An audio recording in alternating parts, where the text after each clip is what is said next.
Hi Jason, good morning. Last night the club announced that Eddie Howe had been diagnosed with pneumonia and was still recovering away from the club. I'm sure you'll want to wish him all the best, but can you firstly tell us how he's doing? That's the only update really. We've had minimal sort of dialogue together since that announcement. So as we know, he's in the best possible hands, and he'll be back as soon as he feels he's ready to come back and 100% to lead the team. Obviously his health has to come first. How much does this put into perspective everything, football and health, and what's important? Of course, as we know, your health is the most important thing, and that's why it's so important that when Eddie does decide to come back, he comes back and is able to lead the team as we know he does, day in, day out, and he's fully recovered, and I'm sure he will do. And as I said, he's in the best possible hands right now. Obviously you led the team along with Graham Jones and the rest of the backroom staff on Sunday against Manchester United, and we know you'll do the next couple of matches. You said there that you'd had minimal contact with Eddie Howe. What sort of role, if any, will he play in helping prepare the team for the matches in the weeks ahead? As we know, I think for the manager not to be here is obviously poorly in hospital, and the same as last week. We had sort of almost minimal contact in terms of within the preparations, but we know the expectations and demands that we put on each other and ourselves each and every day, and it's going to have to remain that way until the manager's back. But we know what we need to do. We know how we prepare, and we need to prepare right to make sure that we can go and deliver performances, as I said, the weekend that the manager will be proud of. And you personally, how do you feel about continuing to lead while Eddie Howe is away from the club recovering? Obviously, it's part of my job, and I'll do the best I possibly can in his absence. So we've worked together for 17 years now, so we know what is expected of each other, and hopefully I can deliver the same messages as what he would want, and hopefully he'll be back as soon as possible. Looking back at Sunday, how proud were you of everybody, the way that the players performed for you, but also I suppose the manager as well in delivering such a brilliant display and a massive result?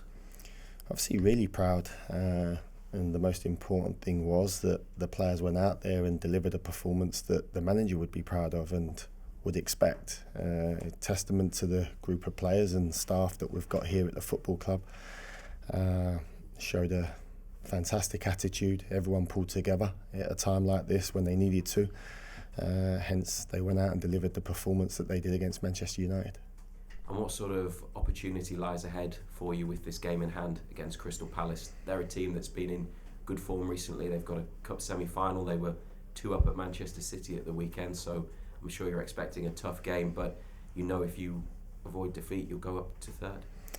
Yeah, we're not thinking about anything other than our preparations for tomorrow night's game, and to go out there and deliver a performance that we know we need to deliver to be good enough to win the game. Crystal Palace have been in fantastic form. I think Saturday was only their second defeat on the road in 15.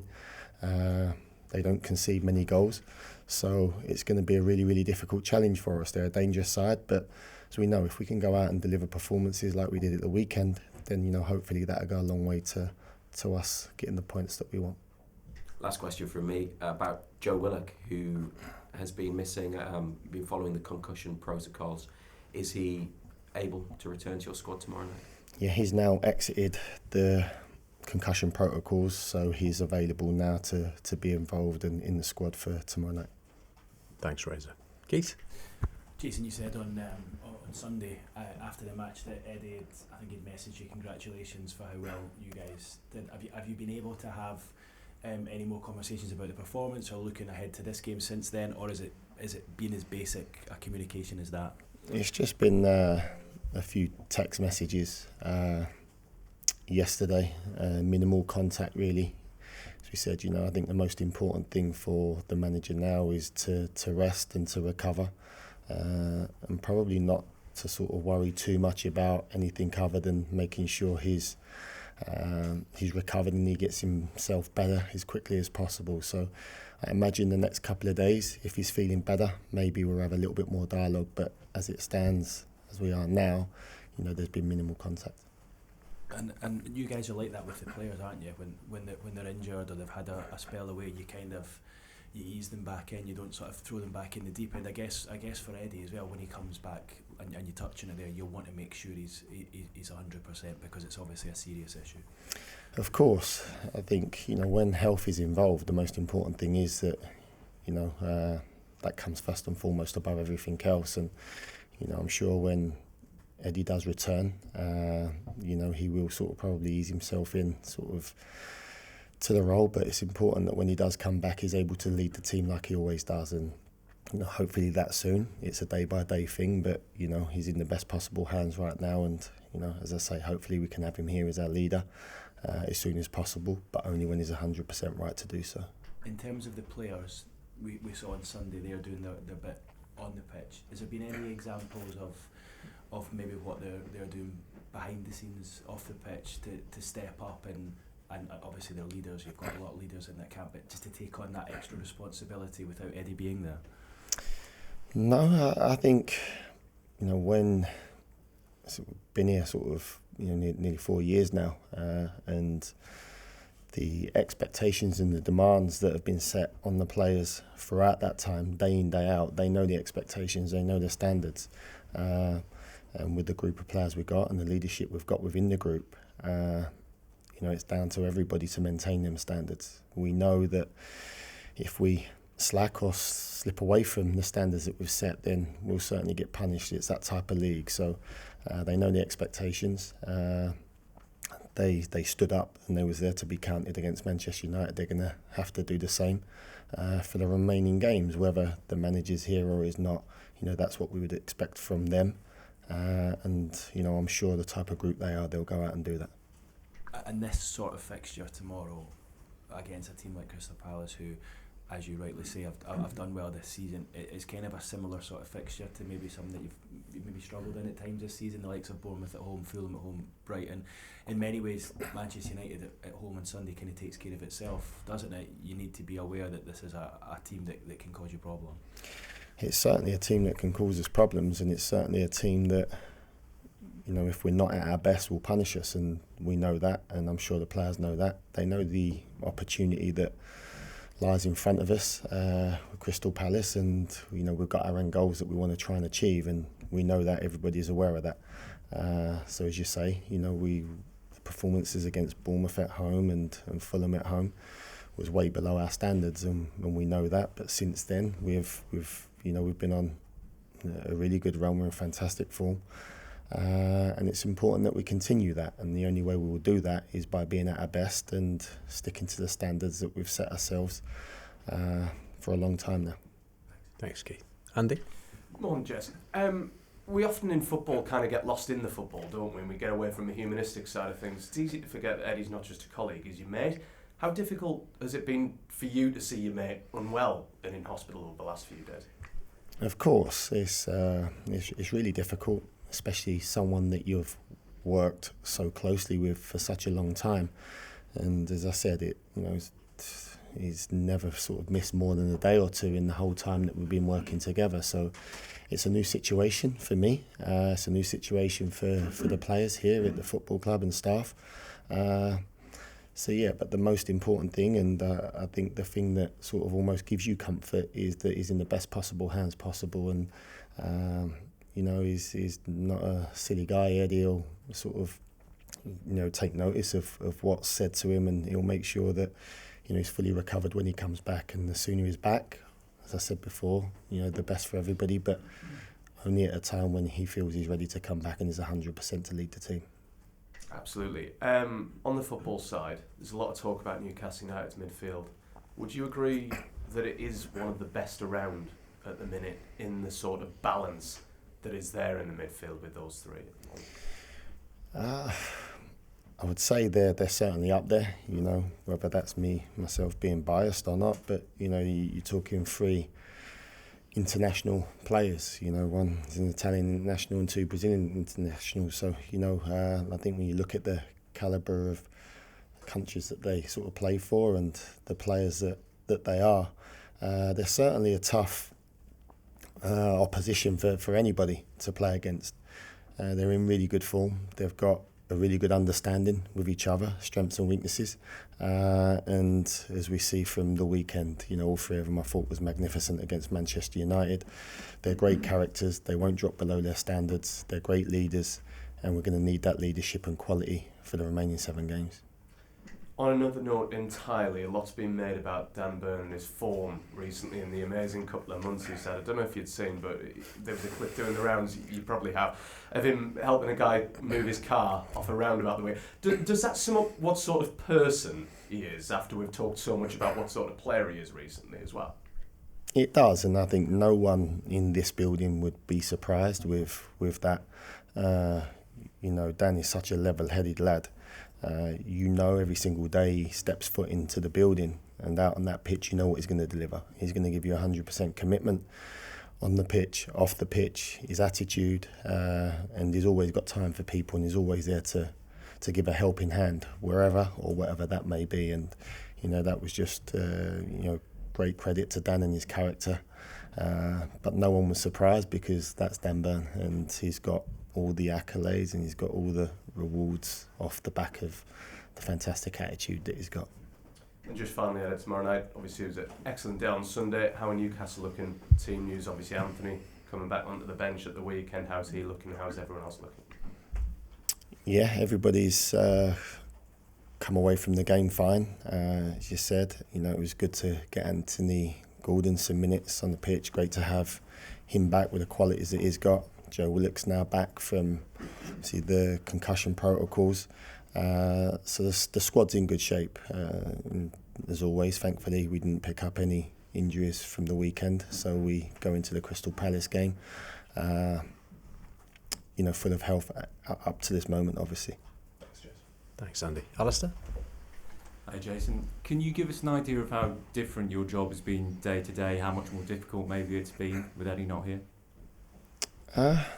Obviously, the media duties and commitments is probably the thing that you're not used to and that takes up obviously more time.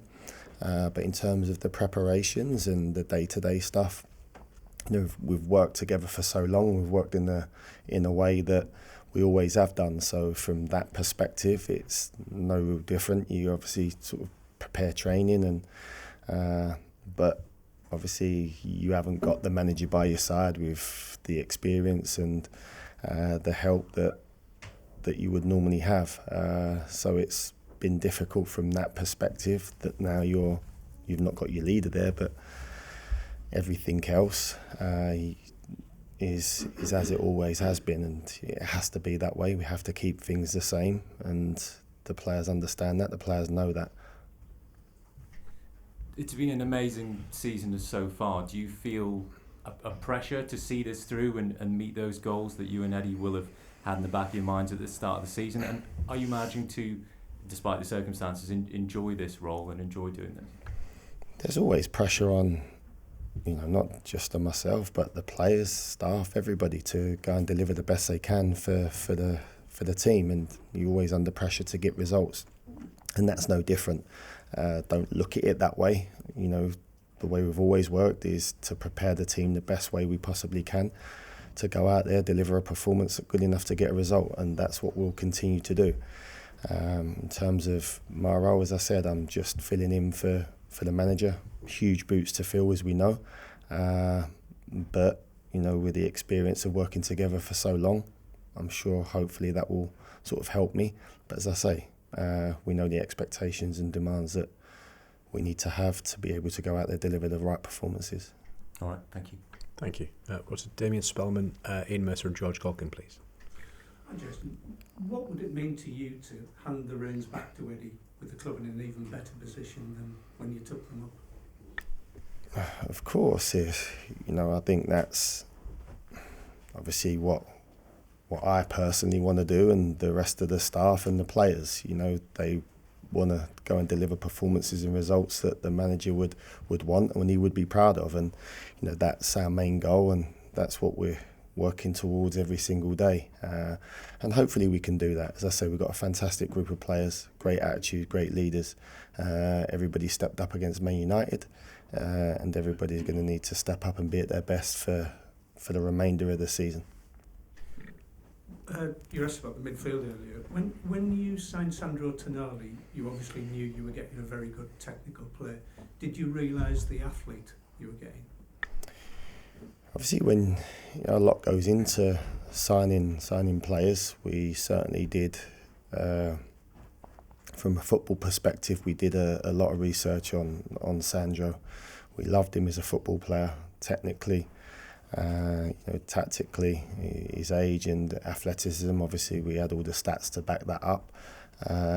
But it's only probably when you work with him so closely, like we have done, you realise what an exceptional talent he is. And I think he's certainly showing everybody the quality player that he is, and he's delivering fantastic performances right now. And again, he's a great lad as well, with a fantastic attitude, and he's a top player. Thank you. Ian? Good morning, Jason. Eddie's got a reputation in football as a workaholic, invariably getting to work at dawn, leaving after dusk. You know very, very well. Could you ever see the day when you managed in a different way, maybe a less demanding schedule, or stepping back, or is he someone who always has to throw it all in 100%? I think only he would be able to answer that question, but knowing how we've worked for so many years now, that's the way Eddie has always been. That's the manager he is, and that's what's brought the success that's been there and that everybody has seen. So I think he'll continue to be that way for as long as he's in management, in my opinion. I think he won't want to work any other way. But I think what times like this does, it sort of does give you a little bit of a reality check sometimes, to sort of maybe take stock and realise that your health is just as important, or if not more important than anything else. I imagine probably for the first maybe few weeks on returning back to work, he'll sort of bear that in mind, and probably will be a little bit more sensible. But sure, once he's 100% recovered from his illness, then he'll be the manager that he's always been. Just look at yourself, Jason. When Eddie left Bournemouth, you took over as permanent manager there, 8 months. Was that something you always wanted, or did your spell as the front man convince you that your qualities were better served as a coach, and would you ever want to be a number one again? No, it's never been my intention. It's not what I wanted, even at that time. It wasn't, and I think I made that clear. It was just at a time, the circumstances. There's, sort of the manager needed a break and wasn't sure whether he, what his next chapter would be, whether he'd come back into management or whether that would be it at that time. So the opportunity come sort of my way, and at that time it was an opportunity that I felt probably I couldn't sort of turn down, but it's certainly not something that I've got in mind that I want to do. I'm happy in my role. We've worked together for so long now and worked well and closely, and that's something that I want to continue to do. Thanks, Ian. We'll go to George, Dom Shaw and Lee Ryder, please. Morning, Jason. The team created kind of history again against Manchester United, which feels like a weekly occurrence at the minute. Was there any doubt at all in your mind that they would respond in the way that they did post-Wembley to that sort of emotional outpouring, and how have you gone about to ensure they did respond in this way? Obviously, it was important that we enjoyed the cup final result, because I think it's so difficult to achieve success and to win trophies, and we was able to do that due to the fixtures, where we had a little bit of a break. But then we also knew that we had some huge games coming up that we needed to make sure that we was right for, to try and achieve our end goal. And that was echoed by the manager and the players led by example. And we've delivered some really good performances. And I think obviously since the Brentford game on our return from the break, each performance has got better. And I think you see that with the performance against Manchester United. And I've got to say, with the way the lads have handled the situation and the way they trained last week, testament to them. they was excellent, and we was really confident going into the Manchester United game off the back of last week's preparations, and now we need to make sure we do the same for Palace. Thank you. And there were reports this morning that the club have agreed a deal for Antonio Cordero, a young Spanish player. Is that something you know about or can offer any guidance on? I know the club's scouring Europe to try and find some of the best talent that's out there, and I'm sure as soon as we have any more updates or news on that, then you guys will be the first to hear about it, I'm sure. Thanks, George. Dom? Hi, Jason. How important and supportive has Graham been over the last week? Yeah, Graham's got great experience, as we know, and not just Graham. You got Stephen Purchase, Simon Weatherstone, all the sports science guys, the analysts. So it's everybody, and it's always been that way. We've got fantastic staff at the football club, and everybody's contributed. Everybody knows their roles and what's expected of them. To help the players go out there and deliver the best performance. So we're very fortunate that we've got good people around us, and everyone's played their part. And is this the best version of Harvey Barnes you've seen since he joined the club? Certainly not surprised, because when we signed Harvey Barnes, we knew we were signing a top player, and I think his history and his record at Leicester suggested that. He's had to be really patient, obviously, with the form that Anthony Gordon was in.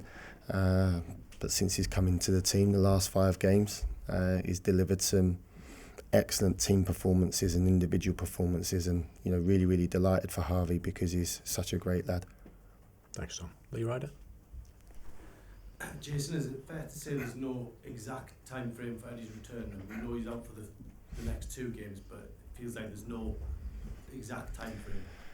No exact time frame. That's something that will be assessed day by day, and certainly not a question that I can answer. As we said, he's in the best possible hands possible in the hospital, and everything will be guided by them and himself, and it'll just be a day by day thing.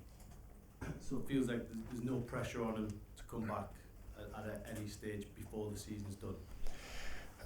As we've said, he'll only come back when he's ready to come back, and when he feels he's ready to come back, under the guidance of the people that's taking care of him.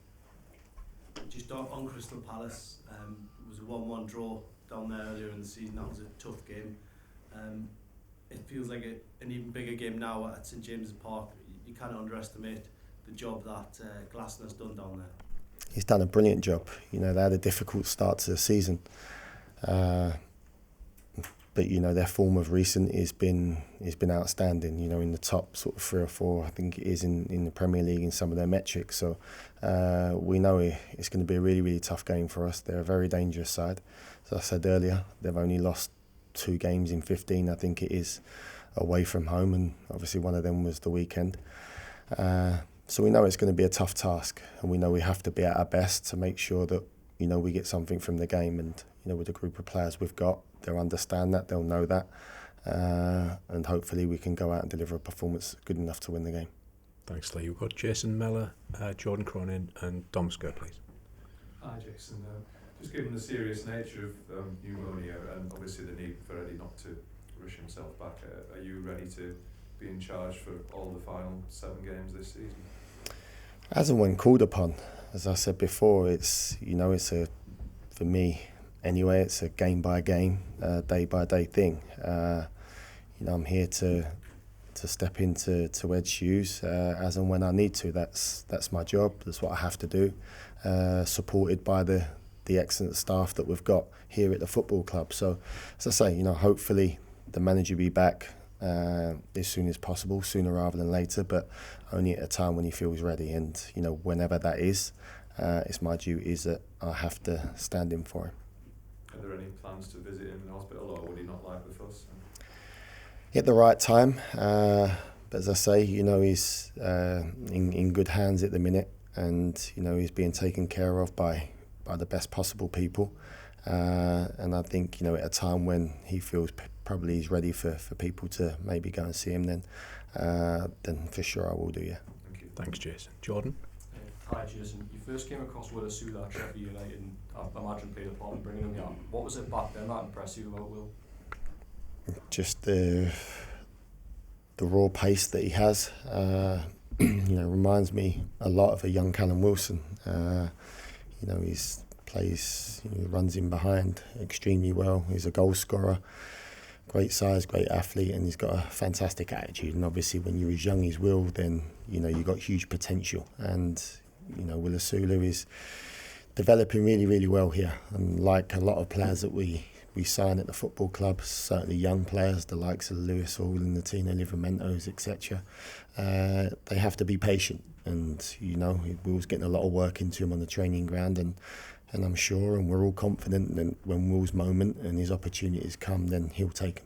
So mention level, how much has he developed since coming to Newcastle? Yeah, he's developed really well, showing really, really good signs of becoming a top player. And as I say, when you're competing for a place, alongside Alex Isaac, it's not easy. One of the best strikers in Europe right now. So he has to be patient, as I said, like everybody else. And when his opportunity comes, I'm sure he'll take it. Thanks, Jordan. We'll go to Dominic and finish with Kieran Kelly, please. Morning, Jason. Just to follow that up, you mentioned the competition Willisula has with Alexander Isak, Callum Wilson, potential further signings in the summer. What's the long-term plan for Willisula? Could he go out on loan? Could he benefit from a loan spell moving forward? That's something we have to sort of assess. I'd say week by week, month by month. We've got no plans to sort of send Will out on loan. He's an important part of the squad right now, and then we know in football, things can change very, very quickly.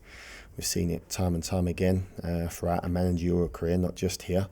As I said, with the likes of Lewis Hall and Tino and young players especially, they probably do get a little bit impatient and frustrated at times, but it's important that they stay grounded, they keep working hard every single day, and the work they put in on the training ground will go a long way to them. When they get the opportunity, they take it, and Will's the same.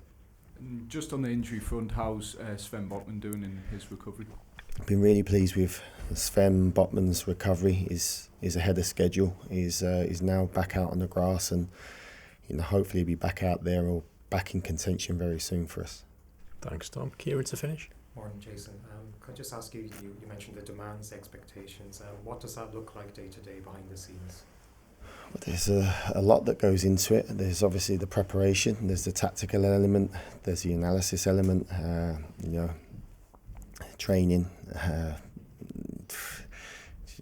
so much stuff that obviously goes into preparing the team to go and deliver a performance, and each game's different, each opposition's different, they've got different strengths and weaknesses, and it's our job to make sure we try and sort of nullify their strengths and exploit their weaknesses, and but there's many ways to do that, so and that's what we're doing. But as I said, we've got really good staff around us that all contribute to helping do that. And finally, do you feel like hunters at the moment rather than hunted? Where you are in the table, the teams above you, that you're looking up rather than looking behind you?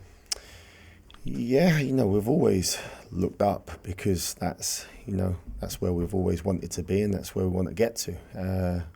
But we know we have to be consistent and deliver performances week in, week out.